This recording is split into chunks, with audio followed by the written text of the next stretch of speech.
কাছে সাহায্য চাই। তুমি কি করবা আমারে? তুমিও মাখলুক, আমিও মাখলুক।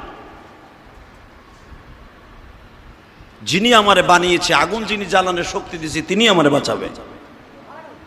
বলতে না বলতে সেকেন্ডের ভিতরে জিবরাইল আওয়াজ দিয়ে দিলেন। এই জন্যই তো আল্লাহ পাক আপনাকে ভবিষ্যৎবাণী দিয়েছেন, আপনি জাতির পিতা হয়ে যাবেন। এখন বলেন আপনি কি চান? আল্লাহ নিজে বলেছে। ইব্রাহিম বললেন, তোমার কাছ থেকে আমি শুনতে চাই না, আমি আওয়াজ শুনতে চাই নিজের পক্ষে। তো যে আওয়াজ পৃথিবীর কেউ শোনে নাই, আওয়াজ হচ্ছে আগুনের ভিতরে। কুল্লায়া না রুকুনি বারদাও ওয়া সালামুন আলা ইব্রাহিম।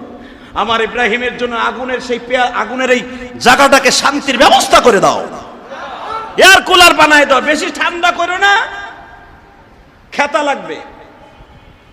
বেশি তাপ হয়েও না, পুড়ে যাবে। ওয়া সালামুন আলা ইব্রাহিম।